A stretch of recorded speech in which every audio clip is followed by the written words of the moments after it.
Hello, everyone. I hope you are doing well. I am doing great. So, today I'm actually here to share this podcast, but also to announce some good news. Maybe it's going to be sad news for someone, but I think it is good news in good time. So, today actually will be my last share on the podcast Beautiful for this season. So, I just decided that this will be a summation or just the end of season one, excuse me, of the podcast Beautiful. So, yeah, that's the good news. I think I have been able to share quite a few things and also to grow as I have been sharing. However, I do promise that I will definitely be back for definitely with season two. Season one was mainly focused on EB, which is external beauty, but season two will have something special. So, yeah, I just wanted to give that good news before we start anything. Otherwise, my name is Leanne, and thank you so much for joining today's podcast. So, literally, today I will just be just sharing a few thoughts on beauty and my views without having anything structured. Just, even just giving my thoughts or some encouragement to anyone out there or to myself, even because um, beauty is never, you know, it's never something that you can say, oh, I have 100% beauty in my cup. So there's always room to fill up on with beauty, right? So, point number one that I think would be something that I would like to share on today is definitely on the season I did not touch on internal beauty. So, I will share today on a few things, as I have said before. Okay, I feel like I'm just beating about the bush. Please forgive me. This has not been structured in any way at all. So I'll just be moving from one point to the next, right? So, first thing, I think it's very good to acknowledge first and foremost, for me, and this is obviously due to my religion or to my religious belief, the presence of God and His importance in beauty.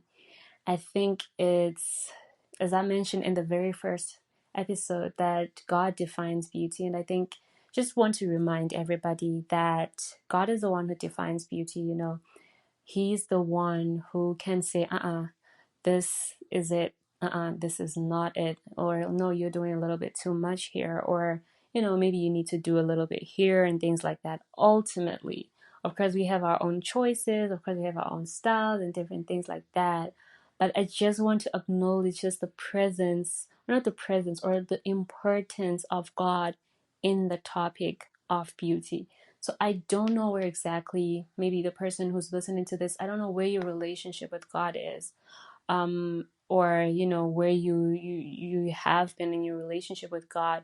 But I think when looking at beauty, it's very important to have that knowledge of God as the beautifier.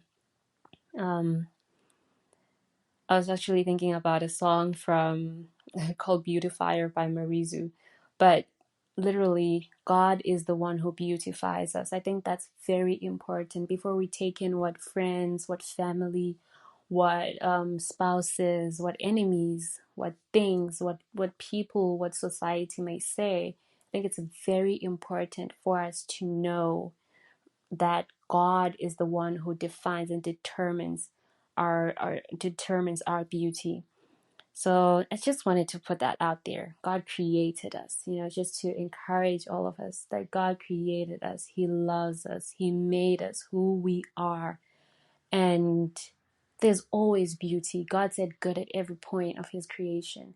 So if in case somebody doesn't feel beautiful, maybe even after listening to the podcast, and maybe somebody doesn't feel beautiful at the end, so that's to some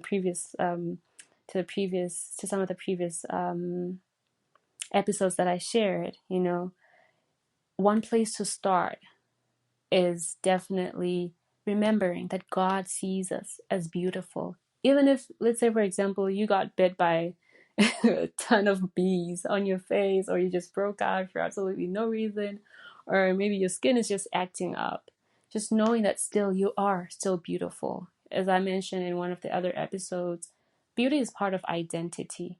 So I cannot say to myself, you're not beautiful, or plain out, you're ugly. I think that would just be wrong. But, we do say that to ourselves and we do say that to other people. But just having that knowledge that I was created intentionally by somebody who values me and who sees that beauty in me, it's very important. This is on a personal level. Before you go anywhere else, just knowing that you are beautiful. Even if you look at yourself in the mirror and you're like, oh, today things are not really cutting it. Sometimes you can look at yourself in the mirror and just be like, what is going on today? Like, what is going on? I think it's very important to always have that thought at the back of your mind that someone is looking at you and is delighted with you, who sees you as beautiful. Of course, sometimes we fall back. Of course, sometimes we make mistakes. We do things. We don't look as good as we could be or as we should be at that particular point. But just knowing that beauty is not depleted as long as we are connecting it to God, I think it's a very, very, very important. And then the second thing, rather, I would just think to touch on, just as we close today, just to remember that beauty is very, I would say, individualistic or individual. Beauty is that's why they have that saying, beauty lies in the eyes of the beholder. First we talked about God, now we're introducing people, right? So I cannot expect every person to think that, oh my goodness, this is the most beautiful person in the world. Beauty by human beings has context. Some people think that darker people are beautiful. Some people think that lighter people are beautiful. Some people think that shorter people. Some people think that taller people. People see beauty differently, right? So that helps us not to be too hard on ourselves or too tough on ourselves, because when you meet somebody, let's say you like someone, somebody sees you as not beautiful, it doesn't mean that you're not. It just doesn't mean that. It just means that from their context, how they define beauty, you might not measure up to that. So I think it's very important. It helps us handle matters. It helps us handle situations and many different things better. Right? Just knowing that it's something that is very individualist. I don't know. Let me say subjective. I was trying to run away from that, but it's very subjective, right? So with that being said, we introduce God. We start with God, and then we introduce people, like other people. Now bringing it to ourselves. It's important for me to embrace my personal beauty, like, because somebody else is beautiful because they have a softer skin does not mean that because I don't have a softer skin, I'm not beautiful. I should embrace the kind of skin that I have with myself and let that be me, embrace my own beauty, right? So if somebody else maybe has a certain shape or a certain type, that's their beauty. The beauty that I have is mine. Of course, you can go to the gym, you can work on a few things, but whatever best you have, embracing it and loving it, I think is a very, very important thing, especially dealing with external beauty, right? So now, yeah, those are the three components that, beauty in relation with God, beauty in relation with other people, and beauty in relation with myself, the individual who is becoming beautiful. Because I think being beautiful is a journey, honestly, because as I said, I think in some of the previous episodes, I'm sorry, I'm going to be quoting from some of the previous episodes because I'm just doing a rundown or kind of like a summation of the entire season, I'd say. So, in the previous episode, I think I mentioned that beauty is it's like a moving wheel. It's not stagnant. I can't expect myself to be as beautiful as I was when I was 5 years old. I can't expect myself at 25 to be as beautiful as I was at 18. No, maybe 18 is a little bit close, but like at 10 at 30 or 40, I can't expect myself to be as beautiful as I was maybe.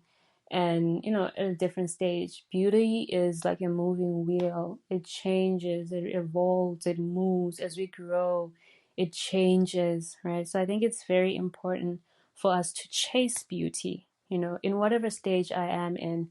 Sometimes you might be poor, not doing so well financially. So you cannot expect, sometimes this is going to help maybe on the financial side. I can't expect myself to be looking as beautiful as somebody who can afford certain types of products or certain types of massages and, chase beauty in that current financial situation. That also definitely helps with spending within your means. If I'm getting maybe 50,000 a year, okay, in in the United States of America, I'll put this in this context in the United States of America. If you're getting like 50,000 a year, chase beauty in that financial range. Not saying that, oh, don't spend much on yourself, but don't put no, don't not to. I'm just trying to put it out that we should not put pressure on ourselves for beauty, that like in stages or in phases of life that we are not able to reach, especially with finances, right? So yeah, so that came from the point of chasing beauty at every stage that we are at. If I'm not earning much, still chase beauty in that financial situation, even though it's not too much, to still chase it to the best of your ability, not breaking yourself up or not being going overboard as well. And then also in beauty, chasing beauty at the age that you're at. I think I touched on that at the previous point. Just try to chase beauty at whatever age you're at. If you're 70, chase beauty at the 70s age group beauty. I'm not saying that all 70-year-old women or men should dress the same way, but whatever. I'm just trying to say that, not to feel so sad, like, oh my goodness, I'm so old, I'm not beautiful. No, there's beauty at every stage and at every level, right?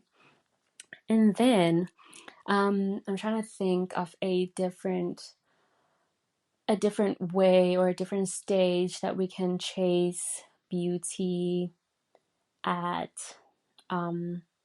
even like just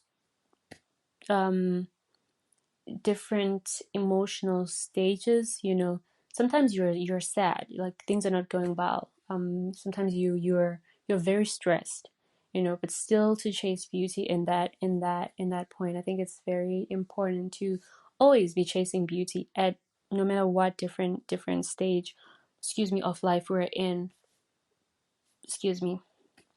And then now, I think this will be, we'll see how it goes here. I'm literally just laying things out today, nothing structured, but just sharing my thoughts basically. So I think another thing that is very important is health. I think definitely health is very important with beauty. I've seen myself when I'm healthier, especially to do with my lungs. When my lungs are feeling much healthier, my skin looks much better. But if my lungs are not so healthy, my skin also shows. So I think it's good as we pursue beauty. I think we should pursue it in the context of health. If the beauty we're not pursuing is putting our health in danger, like wearing maybe belts that are so tight, like all in the name of having a thin waist, like I think it's a corset, like those tight corsets. That's very detrimental, especially for us with women, the womb and everything like that. Even anybody, for blood circulation. I think it's important for us to consider health whenever we are chasing beauty or trying to be beautiful. And then also, of course, just trying to eat healthy, trying to drink water,